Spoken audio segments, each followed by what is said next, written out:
అందరికీ నమస్కారం, శుభోదయం. Welcome to profit master. ఇవాళ అక్టోబర్ 8 ట్యూస్డే. ఇంటర్నేషనల్ మార్కెట్స్లో పర్ఫార్మెన్స్, అలాగే మన మార్కెట్స్ మీద ఇంపాక్ట్ ఒకసారి చూద్దాం. సో ఏషియన్ మార్కెట్స్లో Nikkei 1% down, Hong Kong 3.5% down. But still Shanghai మాత్రం వారం రోజుల గ్యాప్ తర్వాత ప్రారంభమైన చైనా మార్కెట్స్లో మళ్ళీ ఉత్సాహం పెల్లుబిక్కింది. ఒక్కసారిగా దాదాపు 8-9% మేర లాభాలతో ప్రారంభమైంది.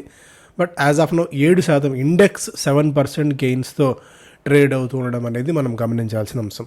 ప్రపంచవ్యాప్తంగా మరొకసారి ఇన్వెస్టర్స్ల చూపంతా కూడా చైనా మార్కెట్స్ మీద ఉంది. ఎందుకంటే చైనాలో రివైవల్ మోడ్ చాలా స్ట్రాంగ్గా ఉంది. అక్కడ వాళ్ళు ఇస్తున్న మెజర్స్, అంటే అక్కడ ప్రభుత్వం తీసుకుంటున్న మెజర్స్ ఏవైతే ఉన్నాయో, జనాలకు డబ్బులు పంచడం కానీ లేకపోతే వాళ్ళ స్టిమ్యులస్ మెజర్స్ ఏవైతే ఉన్నాయో, స్టిమ్యులస్ అంతా కూడా ఉద్దీపన ప్యాకేజీలన్నీ కూడా అక్కడ కోవిడ్ తర్వాత చైనా ఇంకా పూర్తి స్థాయిలో కోలుకోలేదు. దాన్ని పూర్తి స్థాయిలో మళ్ళీ ఎకానమీని థ్రాటిల్లో ఉంచడానికి, ఎకానమీని పూర్తి స్థాయిలో రివైవ్ చేయడానికి అక్కడ ప్రభుత్వం తీసుకుంటున్న చర్యలు పూర్తి స్థాయిలో సఫలం అవుతాయన్న ఒక అంచనాల నేపథ్యంలో దాదాపు 25-30% దాకా ఇప్పటికే ఇండెక్స్లో గెయిన్స్ అయితే చూసాం షాంఘైలో. అదే ఇంపాక్ట్ అయితే, సో అది అక్కడ పెరుగుతున్న కొద్దీ మనకి చైనాలో గ్రోత్ వస్తున్న కొద్దీ, చైనాలో మార్కెట్స్ బాగా బూమ్ అవుతున్న కొద్దీ మనకు దాని ఇంపాక్ట్ ఖచ్చితంగా ఉంటుంది మన మార్కెట్స్ మీద. అది మనం గమనంలో పెట్టుకోవాలి. అయితే షాంఘై ప్రస్తుతం 10% ఉన్నది, ఇప్పుడు 6.5% పరిమితమైంది. బట్ స్టిల్ అయినా కూడా డీసెంట్ గెయిన్స్. హాంకాంగ్ కానీ నికాయ్ కానీ ఇవన్నీ కూడా, నికాయ్లో జపాన్లో స్పెండింగ్ తగ్గుతోంది అన్న ఒక భయాలు కూడా ఓవరాల్గా 1% దాకా మార్కెట్ని క్షీణింపజేశాయి. సో దీని ఎఫెక్ట్ ఎట్లా ఉంటుందో మనం చూడాలి. సో ఏషియన్ మార్కెట్స్లో వీక్నెస్ అనేది మన మార్కెట్స్ మీద కొద్దిగా ప్లే చేసే అవకాశం ఉంది. కాకపోతే బాగా మార్కెట్స్లో సెల్లింగ్ వచ్చింది కాబట్టి మేబీ కొద్దిగా రివైవ్ అయితే అయ్యే ఛాన్సెస్ ఉన్నాయి. కానీ బట్ స్టిల్ దాన్ని మనం బయింగ్ ఆపర్చునిటీగా తీసుకోవాల్సిన అవసరం అయితే ఎంత మాత్రమూ లేదు as of now. Oil Brent crude $80 పైనే ట్రేడ్ అవుతూ వస్తుంది. గోల్డ్ $2,660 దగ్గర ట్రేడ్ అవుతుంది. సో మేజర్గా ఇది ఇంటర్నేషనల్ మార్కెట్స్ నుంచి ఉన్న అప్డేట్స్ ప్రకారం మనం చూసినట్టయితే. అండ్ ఇవాళ మనకి హర్యానా, జమ్మూ కాశ్మీర్ రిజల్ట్స్ కూడా ఉన్నాయి. సో రిజల్ట్స్లో ప్రభుత్వానికి అనుకున్నట్టుగానే కొద్దిగా నిరుత్సాహం వచ్చే ఛాన్సెస్ అయితే ఉన్నాయి. అదే కనుక జరిగినట్టయితే అది కూడా యాడింగ్ ఫ్యూయల్ టు ఫైర్ అన్నట్టు మార్కెట్స్కి అది కూడా కొద్దిగా నెగిటివ్ ప్లే చేసే అవకాశం ఉంది సెంటిమెంట్ పాయింట్ ఆఫ్ వ్యూలో. ఇప్పటికే 25,000 పాయింట్ల సెంటిమెంట్ మార్క్ దిగువన markets as of no trade అవుతూ వస్తున్న సంగతి మనకు తెలుసు. అండ్ వరుసగా 6వ రోజు కూడా ఫారిన్ పోర్ట్ఫోలియో ఇన్వెస్టర్స్ మన మార్కెట్స్లో సెల్లింగ్ మోడ్లోనే ఉన్నారు. నిన్న కూడా ఆల్మోస్ట్ దాదాపు 8,300 కోట్ల రూపాయల మేర స్టాక్స్ని ఆఫ్లోడ్ చేసుకున్నారు. At the same time this is the 8th highest single day sales by the FPI so far this year. ఈ ఇయర్లో ఇప్పటివరకు వరుసగా 8వ రోజు కూడా ఈ స్థాయిలో సెల్లింగ్ చేయటం అనేది ఇదే ప్రధానం, అంటే ఇదే మేజర్గా గమనంలో పెట్టుకోవాల్సిన వన్ ఆఫ్ ది సెల్లింగ్స్లో, అంటే వరుసగా ఎక్కువ గరిష్ట సెల్లింగ్స్లో నిన్నటి సెల్లింగ్ కూడా దాన్ని రికార్డులోకి తీసుకోవాల్సిన అవసరం అయితే కనిపిస్తుంది. అండ్ డొమెస్టిక్ ఇన్స్టిట్యూషనల్ ఇన్వెస్టర్స్ ఎంతో కొంత ప్రయత్నం చేస్తూనే ఉన్నారు మార్కెట్స్ పడకుండా వాళ్ళు వంతు కాపాడేందుకు మార్కెట్స్ని. స్టాక్స్ పరంగా Ola the electric vehicle maker has been served a notice by central consumer protection authority for alleged violation of consumer rights, misleading ads and unfair trade practices. So వ్యాపారం చేసుకున్నాడు, వ్యాపారం చేసుకోవాలి. కానీ ట్విట్టర్లో కమెడీ అంతా గొడవ పెట్టుకోవడం, అది దాన్ని తీవ్ర స్థాయిలో పెంచుకోవడం, ఇది వ్యాపారికి ముప్పు. సో వ్యాపారం చేసుకునే వాళ్ళు గుట్టుగా వ్యాపారం చేసుకోవాలి. సో ఏదైనా కస్టమర్తో గొడవ వస్తే దాన్ని అక్కడితో సద్దుమణిగేలా చేయాలి. కానీ దాని మీద ఇంకా పెట్రోల్ పోసినట్టయితే అది తిరిగి తననే తగలబెడుతుందని ఓలా ప్రమోటర్కి ఇప్పుడే తెలిసి వచ్చి ఉంటుంది. సో ఆ కునాల్తో ట్వీట్లో గొడవ, అది పరోక్షంగా ఆయన డైరెక్ట్గా నితిన్ గడ్కరీ గారిని ట్వీట్ చేయడము, ఆ తర్వాత సెంట్రల్ కన్స్యూమర్ని కూడా ట్వీట్ చేయడం, వాళ్ళు ఇప్పుడు మళ్ళీ నోటీసులు ఇవ్వడం, తర్వాత పరిణామాలు చూడాలి. ఓలాలో నిన్నే సెల్లింగ్ అయితే గట్టిగా చూసాం. సో ఈ న్యూస్, ఈ కొత్త నోటీస్ ఎఫెక్ట్ కూడా కొద్దిగా ఉంటుంది ఓలా మీద. సో ఇప్పుడు ఫ్రెష్గా కొనొచ్చా లేదా అంటే మేబీ ఇప్పుడున్న అనిశ్చిత వాతావరణంలో ఇప్పుడున్న పరిస్థితిలో దాని జోలికి వెళ్ళకపోవడం మంచిది. మేబీ ఇక్కడి నుంచి ఒక 10-15% ఏదైనా కరెక్షన్ వస్తే అప్పుడు దాని గురించి మనం ఆలోచించవచ్చు. Hi tech pipes, the company opens its QIP qualified institutional placement open చేశారు. Ircon contractor Apex Buildsys files claims of 39 crores against the company. HDFC bank తన సబ్సిడరీ కంపెనీ హెచ్డిఎఫ్సి ఎడ్యూను నాడార్ కంపెనీ అయిన వామాసుందరికి 192 కోట్ల రూపాయలకు విక్రయించారు. భారత్ ఎలక్ట్రానిక్స్ 500 కోట్ల రూపాయల అదనపు ఆర్డర్ వచ్చింది అని చెప్పి వెల్లడించింది. Bajaj Hindusthan sugar terminates the JV with Ever Enviro resource management. Chalet hotels submitted the scheme of arrangement for the merger with Sonmil industries. Okay, Puravankara మరొక 3 ఎకరాల స్థలాన్ని నార్త్ బెంగళూరులో రెసిడెన్షియల్ ప్రాజెక్ట్స్ నిర్మాణం కోసం తీసుకుంది. City Union Bank Ludhiana, Pudukottai and శివకాశిలో 3 కొత్త బ్రాంచీలను ప్రారంభించింది. బ్యాంక్ ఆఫ్ బరోడా సచిన్ టెండూల్కర్ని తన గ్లోబల్ బ్రాండ్ అంబాసిడర్గా నియమించింది, అనౌన్స్ చేసింది ఇదే విషయాన్ని. Sobha sales second quarter sales it sold new era of 0.93 million square feet generating a sales of almost 1180 crores. Okay, Hero Motors తన 900 కోట్ల రూపాయల ఐపీఓని విత్డ్రా చేసుకుంది. సో ఇవి ప్రధానంగా వార్తలు. అండ్ గత వారం రోజుల్లో చూస్తే స్టెర్లింగ్ అండ్ విల్సన్ దాదాపు 16%, రైల్వే రిలేటెడ్ స్టాక్స్లో గట్టి సెల్లింగ్ చూసాం. Almost RVNL 16%, rights 15%, RailTel corporation 15%, ఎంఎండ్ఎం Finserv 14%, Godavari power 14%, Bombay Burma 14-15% మేర కనిష్టంగా పడిన స్టాక్స్ ఇవి. లాస్ట్ 1 monthలో కూడా మనం ఒకసారి డేటా చూస్తే వొడాఫోన్ ఐడియా 30% పైన పడింది.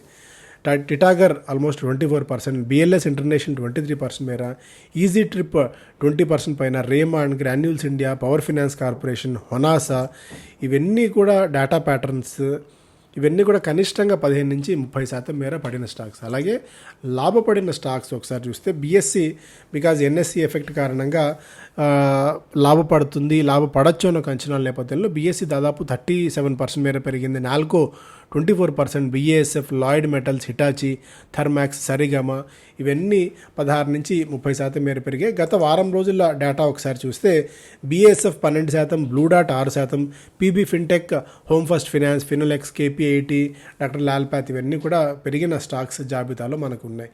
సో మెసాకర్ కనిపిస్తుంది. మిడ్ అండ్ స్మాల్ క్యాప్స్లో గట్టి సెల్లింగ్ అయితే ఉంది. సో ఫ్రెష్ బయింగ్ ఆరాటపడి ఆవేశపడి ఇప్పుడు తీసుకోవాల్సిన అవసరం లేదు. మేబీ కొద్దిగా వెయిట్ చేయడమే మంచిది యాజ్ ఆఫ్ నో ఇప్పుడున్న కండిషన్స్లో. సో చాలా కింద కామెంట్స్లో ఇప్పుడున్న పరిస్థితుల్లో బై చేయడానికి ఏమేమి స్టాక్స్ సజెస్ట్ చేస్తారని చెప్పి చాలామంది కామెంట్స్ పెడుతున్నారు. బట్ ఇప్పుడు కొద్దిగా వెయిట్ అండ్ వాచ్ మోడ్లో ఉండడం మంచిది. మిడ్ అండ్ స్మాల్ క్యాప్స్ కంటే లార్జ్ క్యాప్స్కి ఎక్కువ ప్రయారిటీ ఇవ్వడం మంచిది యాజ్ ఆఫ్ నో ఇప్పుడున్న మార్కెట్ కండిషన్స్లో. అయితే dollar bonds hit, company suit of foreign enquire on debt street, drop by drop industries in deep water. మెల్లిగా మార్కెట్స్ పతనం గత 6 సెషన్స్లో చూస్తున్నాం. Micro cap 250 6%, Nifty 50 5.5%, Nifty mid cap 5%, small cap కూడా 5% దాకా. ఇండెక్స్లో 5% ఉంటే స్టాక్స్లో 15-20% మేర ఈజీ కరెక్షన్ అయితే మనకు కనిపిస్తుంది. సో పానిక్నెస్ మెల్లగా క్రియేట్ అవుతుంది. బట్ రీటైల్ ఇన్వెస్టర్స్ మనీ మార్కెట్స్లోకి వస్తున్నంతకాలం మనం పెద్దగా భయపడాల్సిన అవసరం ఏమీ కనిపించట్లేదు. అయితే at the same time over aggressiveness కూడా, హీరోయిజం కూడా ఇప్పుడున్న మార్కెట్ కండిషన్స్లో ఏమాత్రం సరైన పద్ధతి కాదు అని చెప్పి కూడా మనం అనుకోవచ్చు. ఇప్పుడు అంటే ఈ స్టార్మ్ కొద్దిగా సెటిల్ అయ్యేంత వరకు లార్జ్ క్యాప్ స్టాక్స్ వైపే ఉండడం మంచిది. పూర్తిగా స్మాల్ మైక్రో క్యాప్ స్టాక్స్ బాగా పడ్డాయి కదా, పీక్ నుంచి 15-20% మళ్ళీ పెరక్కపోవా అని చెప్పి కొనాల్సిన అవసరం అయితే ఎంత మాత్రం కూడా ఇప్పుడున్న పరిస్థితిలో లేదు. టాటా ప్లేని కొనుగోలు చేయడానికి భారతీయ ఎయిర్టెల్ ప్రయత్నాలు చేస్తోంది. $1 బిలియన్ వాల్యుయేషన్స్ టెమాసిక్ మధ్య డీల్ నేపథ్యంలో టాటా ఫర్మ్ దానికి ఇచ్చింది టాటా ప్లేకి. ఇప్పుడు భారతీయ ఎయిర్టెల్ దాన్ని కొనుగోలు చేసే ఆలోచనలో ఉంది. దాని మీద చర్చలు నడుపుతున్నాయి అన్నట్టుగా కూడా ఒక వార్తలు చూడవచ్చు. ఓకే, సో ఇవి CEO's X clap back sparks 3,626 crores meltdown in Ola. So ఆయన చేసిన ఒక ట్వీట్ దాదాపు 3,600 కోట్ల రూపాయల విలువ. అది ఇప్పటికైనా ఆయన గుర్తించాల్సిన అవసరం ఉంటుంది. కునాల్ కమ్రాతో ఈయన చేసిన ట్వీట్, భవిష్ అగర్వాల్ గారు చేసిన tweet effect. Dealers raise alarm as auto retail sales fall in all segments. మనం గత కొద్ది రోజు మాట్లాడుకుంటూనే వస్తున్నాం. ఎకానమీకి బ్యారోమీటర్ సెకండ్ ఆర్ థర్డ్ బ్యారోమీటర్గా వెహికల్ సేల్స్ చూస్తాము. ఆ వెహికల్ సేల్స్ ఎప్పుడైతే క్రమంగా క్షీణిస్తూ వస్తున్నాయో అప్పుడు ఎకానమీ కొద్దిగా స్లోడౌన్ అవుతోందని ఒక సంకేతంగా మనం చూడాలి. ఇప్పుడు దాదాపుగా overall dispatches to buyers down nearly 10%. ఇప్పుడు నవరాత్రుల మీద దివాళీ మీదే ఆశలు అంచనాలు అన్నీ కూడా ఎక్కువగా ఉన్నాయి. సో ఈసారి ఆ ఇన్వెంటరీ ఏదైతే ఉందో అదంతా క్లియర్ అవ్వాలి. అది అవ్వకపోతే మాత్రం ఆటో సేల్స్ ఇక పూర్తి స్థాయిలో ఎఫెక్ట్ పడింది అని చెప్పి క్లియర్ కట్గా మనం అర్థం చేసుకోవచ్చు. ఈ 2 నెలల మీదే ఆటో కంపెనీస్ ఆశలు, హోప్స్ అన్నీ కూడా ఉన్నాయి. IEX trade volume rises 24% in September and RBI rejects Asthana's appointment to Rel. ఇక్కడ రెలిగేర్ ఎంటర్ప్రైజెస్లో సంథింగ్ ఈజ్ హ్యాపెనింగ్. ఎప్పుడు ప్రతిసారి ఈ మధ్యకాలంలో రెగ్యులేటరీ సంస్థలన్నీ కూడా దీని మీద ఆంక్షలు వస్తూనే ఉన్నాయి. సో బెటర్ రెలిగేర్లో ఎవరైనా ఉంటే మాత్రం కొద్దిగా దీని నుంచి వైదొలగడం మంచిది. ఎందుకంటే ఇంతటి రిజెక్షన్స్, ఇంతటి వయోలేషన్స్ మనం కార్పొరేట్ గవర్నెన్స్ మీద ఎఫెక్ట్ చూపిస్తుంది. గోల్డ్ ప్రైజెస్ కొద్దిగా ఇక్కడి నుంచి వోల్టైల్గా ఉండే ఛాన్సెస్ ఉన్నాయి. ఫ్రెష్ పర్చేసెస్, ఎందుకంటే ఈ పీక్ ప్రైజుల్లో లంసమ్ చేయకపోవడమే మంచిది. ఒకవేళ ఇన్వెస్ట్మెంట్ చేద్దాం అనుకున్నా కూడా సిప్ పద్ధతిలో చేసుకోవడం మంచిది. డ్యూలక్స్, యాక్జోనోబెల్ ఇండియాలో కొన్ని కంపెనీస్ని వీలైతే మెర్జేజ్ చేసుకోవడానికి, కొనుగోలు చేయడానికి కూడా సిద్ధమవుతోందన్న కూడా ఒక వార్తలు చూడవచ్చు. సో ఎస్పెషల్లీ వీళ్ళకి డెకరేటివ్ పెయింట్ సెగ్మెంట్లో మరింతగా పట్టు సాధించడానికి యాక్జోనోబెల్ ప్రయత్నాలు చేస్తుంది అన్నట్టుగా కూడా ఒక ఆసక్తికరమైన అప్డేట్ ఇది. సో మంచి పొటెన్షియల్ ఉన్న కంపెనీ కూడా AkzoNobel. And India has an eight to join FTSE's emerging market bond ఇండెక్స్లో మన మార్కెట్స్ మన బాండ్స్ కూడా చేరే అవకాశాలు ఉన్నాయన్నట్టుగా కూడా ఒక వార్త. సో ఇది పాజిటివ్గా చూడాలి. Financial services draws most FPI flows in September నెలలో majority of the foreign portfolio investors అంతా కూడా ఫినాన్షియల్ సర్వీసెస్ స్టాక్స్ వైపు ఎక్కువగా తన ఆసక్తిని చూపించి కొనుగోలు చేశారన్నట్టుగా కూడా ఒక అప్డేట్ ఇది. ఇంకా T+O కాబట్టి మండే నుంచి మనం స్టాక్ అమ్మేస్తే అదే డబ్బులు మనకు పూర్తి స్థాయి డబ్బులు వచ్చేస్తే అదే రోజు ఇంకో స్టాక్ కూడా కొనుగోలు చేసే వెసులుబాటు మనకు దక్కింది. బిజినెస్ స్టాండర్డ్ ఫస్ట్ పేజ్లో India ink earnings revenue growth in Q2 May stay muted. ఒకవేళ ఈసారి ఈ Q2లో ఎర్నింగ్స్ కూడా అంత గొప్పగా లేకపోతే, రెవెన్యూ గ్రోత్ కానీ లేకపోతే ప్రాఫిట్స్ కానీ అనుకున్న స్థాయిలో లేకుండా మ్యూటెడ్గా ఉంటే, అంటే పెద్ద గొప్పగా వృద్ధి లేకపోతే అది మార్కెట్స్ మీద కూడా క్లియర్ కట్గా ఇంపాక్ట్ చూపిస్తుంది. FPI stake in India tops $1 trillion. So మొత్తానికి ఫారిన్ పోర్ట్ఫోలియో ఇన్వెస్టర్ స్టేక్ ఇండియాలో $1 ట్రిలియన్, దాదాపు 83 లక్షల కోట్ల రూపాయల మార్క్కి చేరుకున్నాయి. సో ఈ పాయింట్ ఆఫ్ టైంలో వాళ్ళు కొద్దిగా ప్రాఫిట్ బుకింగ్ కూడా చేసుకుంటూనే ఉన్నారు. అది కూడా మార్కెట్ మేజర్గా పట్టడానికే కారణం. PG ఎలక్ట్రోప్లాస్ట్ నిన్న 12% మేర పడింది. హైడెల్బర్గ్ సిమెంట్ అదాని వార్తల నేపథ్యంలో 4% మేర పెరగటం మనం అబ్జర్వ్ చేయవచ్చు. లాంగ్ టర్మ్ ఇన్వెస్టర్స్ ఇంతకుముందు చెప్పినట్టు లార్జ్ క్యాప్ స్టాక్స్లో టైటాన్ లాంటి స్టాక్స్ మనం ఏదైనా డీప్ కరెక్షన్స్ వచ్చినప్పుడు అక్వైర్ చేసుకుని పెట్టుకుంటే రిస్క్ కొద్దిగా తక్కువే ఉంటుంది. మార్కెట్ రివైవ్ అయినప్పుడు వేగంగా రివైవ్ అయ్యే ఛాన్సెస్ ఈ స్టాక్ కూడా ఉంటాయి. కాకపోతే కరెక్షన్స్లో మాత్రమే, అది టైటాన్ అయినా సరే, అది ఎంత గొప్ప స్టాక్ అయినా సరే, ఇప్పుడున్న పరిస్థితుల్లో కరెక్షన్స్లో మాత్రమే ఏ స్టాక్ అయినా తీసుకోవాలి. అంటే మనం ఒక 10 స్టాక్స్ కొనాలి అనుకుంటే ఇవాళ ఒక 2 స్టాక్స్ 3 స్టాక్స్ మ్యాక్సిమం రిస్ట్రిక్ట్ అయ్యి ఇక కరెక్షన్స్లో మాత్రమే మిగిలిన స్టాక్స్ మనం ల్యాపప్ చేసుకోవాలి. కానీ ఒకేసారి మనం కొనాలనుకున్న స్టాక్ మాత్రం కొనుగోలు చేయొద్దు. సర్జింగ్ చైనీస్ స్టాక్స్ మే అడ్వాన్స్ అనదర్ 20%. గోల్డ్మ్యాన్ సాక్స్ అంచనా ప్రకారం చైనా స్టాక్స్ ఇంకొక 20% మేర ఇక్కడి నుంచి పెరిగే ఛాన్సెస్ ఉన్నాయన్నట్టుగా కూడా. అయితే నిజంగా ఇది రియల్ ర్యాలీనా, బలుపా, వాపా అనేది ఇంకా తెలియదు. సో ఎందుకంటే ఏదైనా సరే మనకి ఫండమెంటల్స్ సపోర్ట్ చేయకుండా ఏ ర్యాలీ విపరీతంగా అలా 35-40% అతి కొద్ది కాలంలో పెరిగినా మాత్రం అది రిస్క్ అవుతుంది. సో ఇంకా ఎవ్రీవన్ ఈజ్ వాచింగ్. నిజంగా చైనా స్టోరీ అంత ఫ్రూట్ఫుల్గా కళ్ళకు ఇంపుగా కనిపిస్తుందా, లేదా కళ్ళకు ఇంపా అది కళ్ళకు కంపా అనేది ఇంకా తెలియదు. But we have to wait and see. But ఇప్పుడు ఆర్డర్ ఆఫ్ ది డే అది. దాన్ని డ్రాగన్ విపరీతంగా ఫైర్ వెదజల్లి మన మార్కెట్స్ మీద ఇంపాక్ట్ అయితే చూపిస్తుంది. నిజంగా ఆ ఫైర్ అనేది ఎంతకాలం ఉంటుంది అన్నది కూడా మనం ఇక్కడ గమనించాలి.